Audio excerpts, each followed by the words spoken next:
What's going on, world? What's going on, world? What is going on?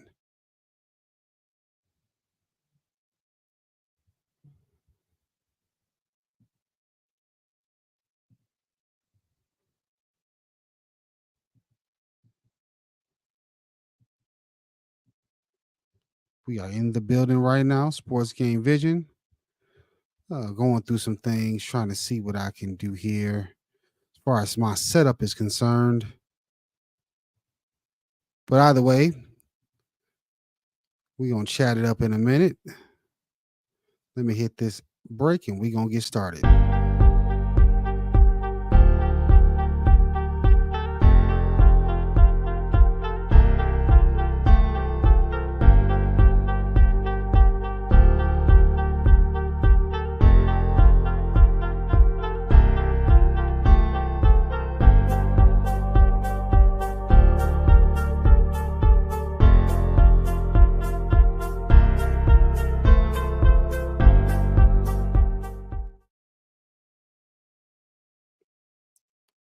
What is going on, Sports Game Vision world? I'm back in the building. Your host, Hank, Sports Game Vision, Sports Weekly.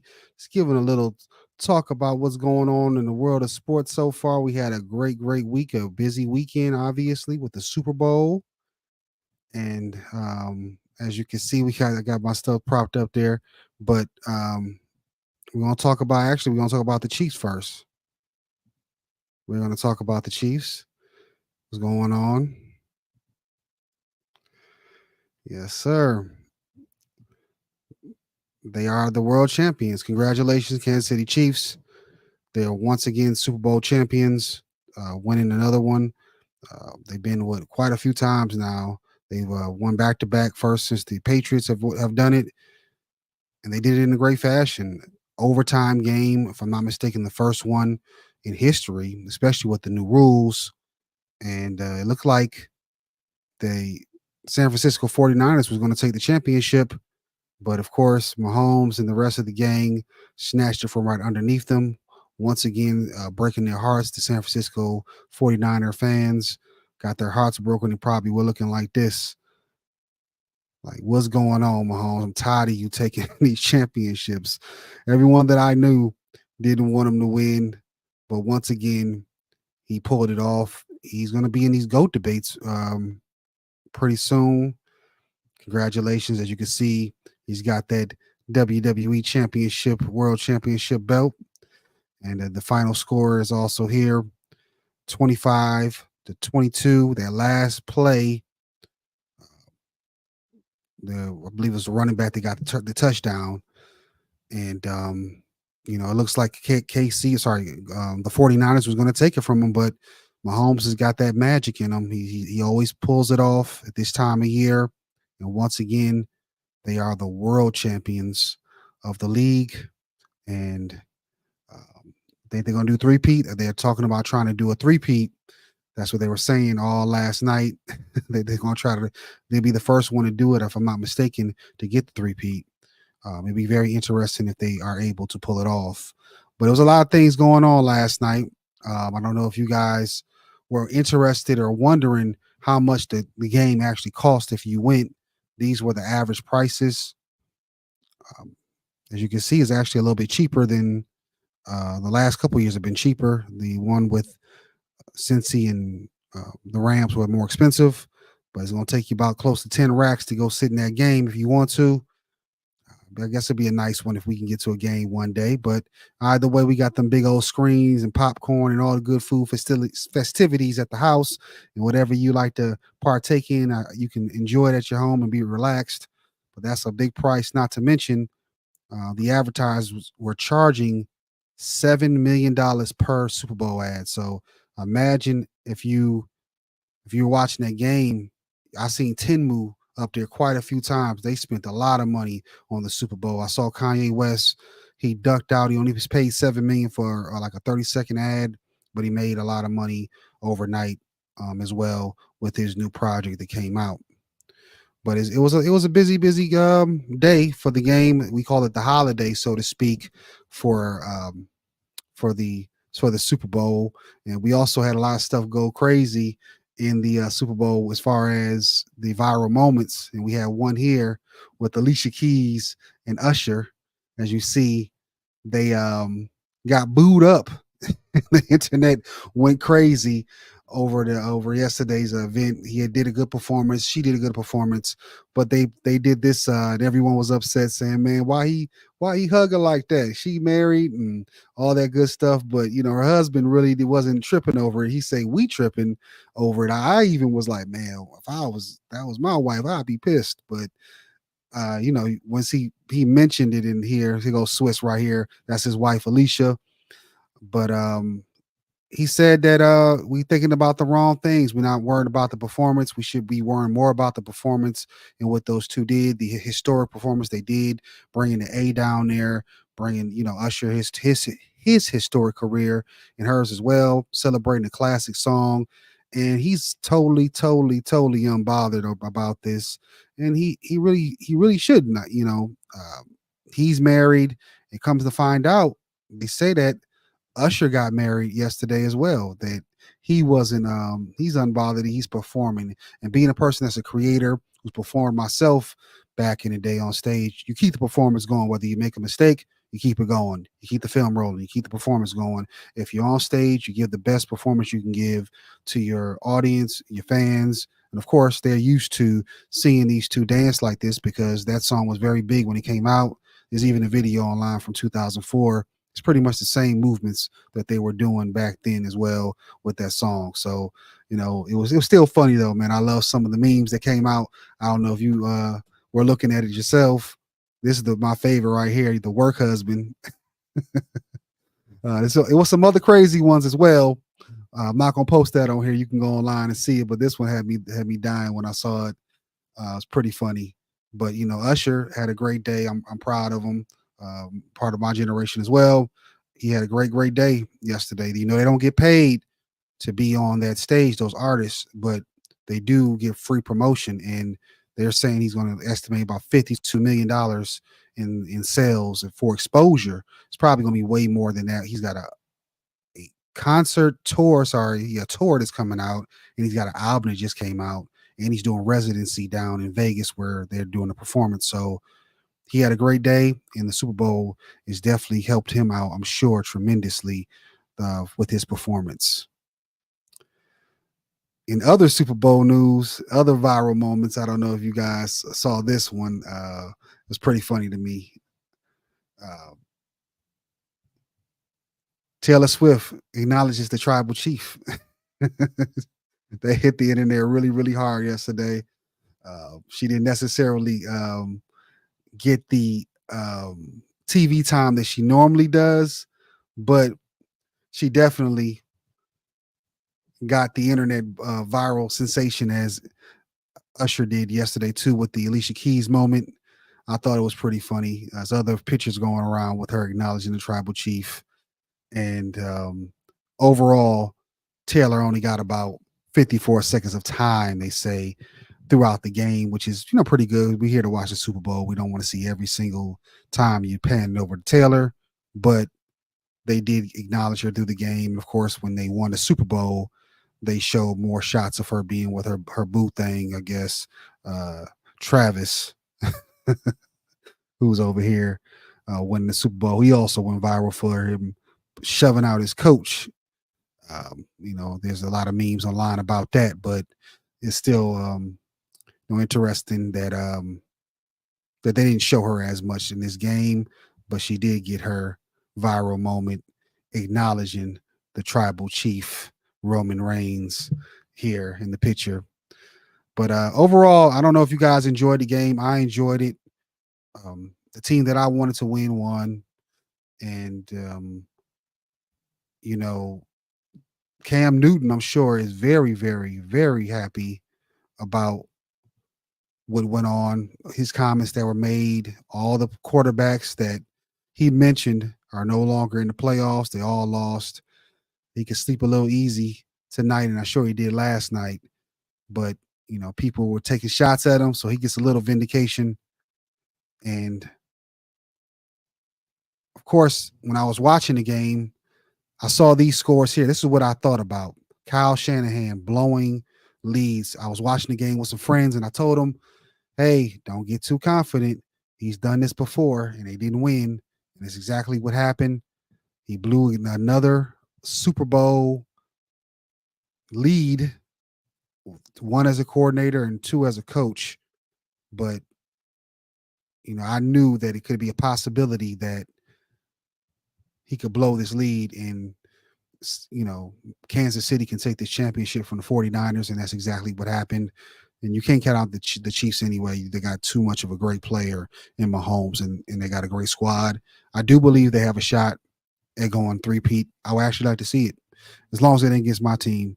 If it's not against my team, then I ain't worried about it. But if it is, my team got to pull it out. But either way, it would be historic to see that winning 3 Super Bowls in a row. But shout out to the Kansas City Chiefs. Congratulations again on winning another Super Bowl. That will be number 3, I believe, for Mahomes. He's got 3 already, and they're talking about GOAT debates. So we're going to see where he takes it from here. But on to other news, man. On to other news. We're going to talk about, well, first, let's touch on this. This is another thing that's from the Super Bowl. I forgot about it. Add this here. Lil Jon on the picture right there. JD's in the corner right there. And then you've got Usher, of course, in the middle, and Ludacris. And they say this should be the picture when you come to the Atlanta airport. ATL represented well.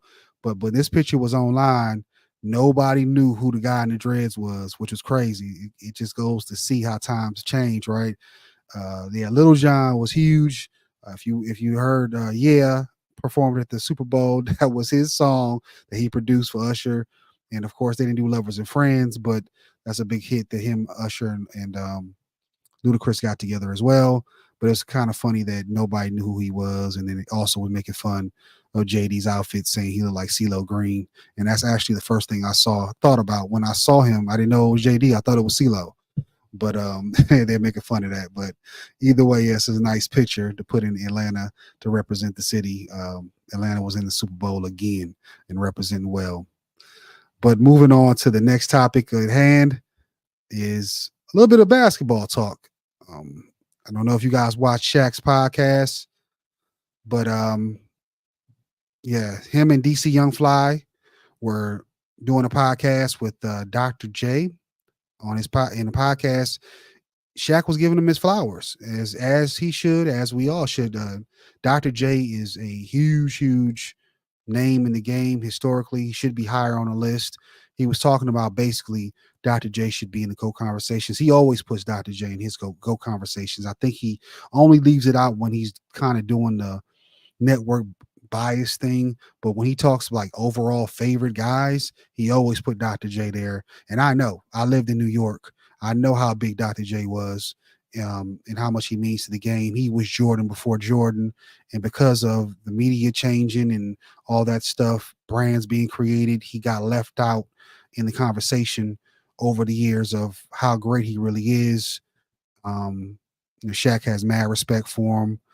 And I think we do need to give him his praise. If we include the ABA into the conversation, as I believe they should, the NBA and the ABA merged. They weren't bought out. They were merged into the one company. So it's really one company. They do not include the records, which they should, because it changes everything. And here's a proof. If you look at these numbers here, you can read it. The stats on the left side is Dr. J. He has 18,000 career points. But if you put his career in total context, he's got over 30,000 points, and it moves him up to number 8 on the scoring list. He's right above quite a few players already. If you put the ABA totals in there, also, he'll move from 1 championship to 3 championship rings if you add those together. So it changes the debate on the all-time greats, makes him look a little bit stronger. The history of the game needs to be respected and appreciated. That's something that Shaq also discussed on the podcast. He was talking about when he was younger, how he really didn't recognize the game like he should until an older player pulled him to the side and was like, "Do you know who I am?" And Shaq was like, "No, I don't know." He's like, "Well, I'm the first person to come out of high school to play in the league. You should know who I am." So as a younger person, I've always liked to read books and read stats about the old time, whether it was basketball, baseball, boxing.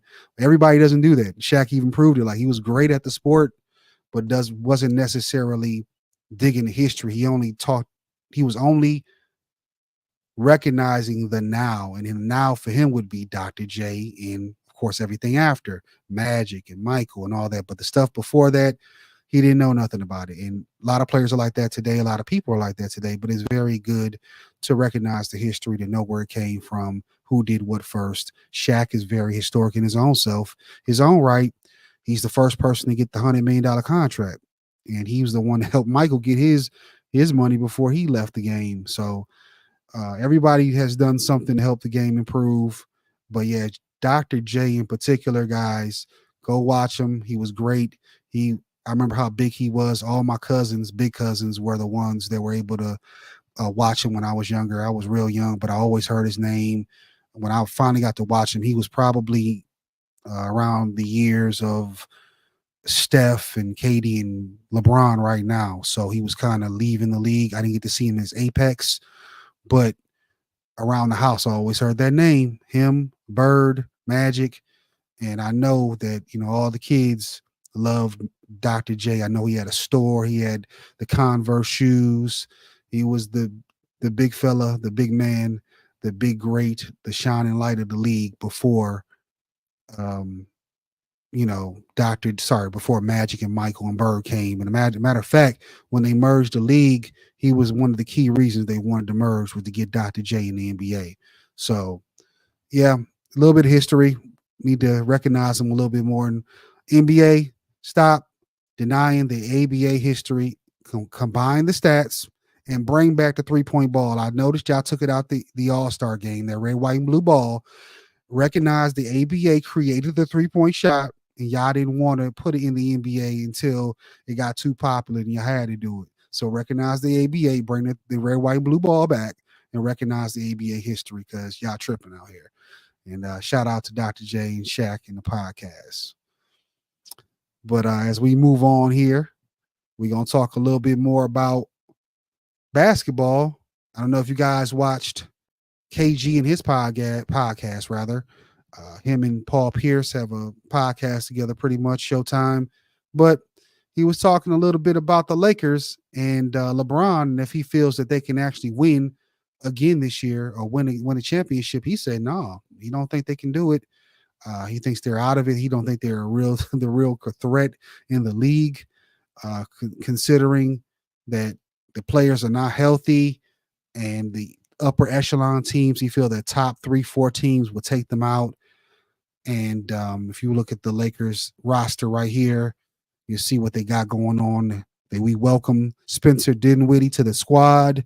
He gets to reunite with D'Lo. They played in Brooklyn together, and he also gets to go back home. I didn't know he was a California kid, but he is as well. I think D'Lo is as well, if I'm not mistaken. But yeah, he said they can't do it. They can't pull it off. And he said they're like the good looking girl that's like an 8, but they're not a 10. The 10s are the ones that are going to get all the attention. So I believe this. I've said this on other shows. My brother, Seven Mitchell, and I believe I've even said it on my platform recently, that you can't necessarily count out LeBron and these guys right now, especially LeBron James. He's changed the game in the way he approaches the playoffs. He kind of did it when he was in Cleveland the second time. He didn't care about getting that first 3-4 seeds. He can be 5-8 almost, and he can get the team to the NBA finals. And he did that there multiple times. And then also, he recently last year got to the play-in, got the team to the Western Conference Finals in a year which was very tough for the Lakers. They almost didn't seem like they were going to make it. They barely made it in the play-in, got to the finals. Also, the Miami Heat were out of it the whole year, get into the play-in, they go to the finals. So you see those are two teams that you wouldn't look to get to that far in the playoffs, and they did. So, like I said, there's wild cards now, sort of like baseball has the wild card, sort of like the NFL has the wild card. The NBA is becoming more that way. The league is going to probably have a lot more parity than ever with the league changing its rules. As you see, they want to go to that 2-star or superstar model. I think Boston, they got Porzingis and everything, but Porzingis necessarily isn't a superstar. He's getting paid like it. But that's going to they're going to get hit with tax implications, which is going to force their hand to make moves and get it down to 2. So every team is going to probably have that model, which means teams are going to be more competitive and more even. They're going to have to find different ways to make the rosters balanced. And I think you're going to see teams that, the Lakers are pretty much a 2-man show themselves right now. If you look at it with LeBron and AD, if you want to say D'Lo was the third, yeah, but those are the 2 superstars are LeBron and Anthony Davis. But I believe the whole league is going to be more similar to that. And if they want to have the super team, they're going to have to pay a lot to keep it and get it. And those owners don't want to pay taxes. So, with that being said, it's going to be a lot more, parity in the league, more wild cards. You're not going to just be able to look at the standings and say, well, the number 1 team is Boston. The number 1 team is Minnesota. Those are the teams that are going to the finals. It's going to, the team at the bottom, or they're playing like the Lakers, or in the East, it'd be the Hawks. They might go to the finals. You don't know. But especially with LeBron's teams, that's definitely shown you over the years. So I don't want to discount and just say Bron and the Lakers are not going to be able to get far. They got a lot of work to do. Put it all together, get healthy. Let's see what Spencer can do. I know Spencer can be clutch. I've seen him pull off some clutch games in the playoffs himself and hit big shots. And he's recovered from his injury very well. Former Piston, you know how my Piston guys are. He should have been a number 1 draft pick, but had the injury. But he recovered, man. He came back, got his money, got his bag, and he's had a pretty good career so far. So hopefully he goes home and just goes nuts being home and home cooking, as Kwame Brown would say, that mama's cooking. And we'll see what they do. But, go watch that segment with KG and Paul Pierce was a little humorous. But, I get what he's saying, that, they don't look good, but you can't count them out yet. You can't count any team out yet until the end of it. There's some teams like my Pistons you got to count out. They're not making it. Spurs not making it. But anybody that makes it in that play-in and playoffs now, you got to take them serious because you don't know what they might do. Well, guys, that's pretty much all I wanted. Want to jump in real quick. This is my Monday show. I told you I'm going to hit you with something every Monday. It's something I'm trying a little different to see if people like it.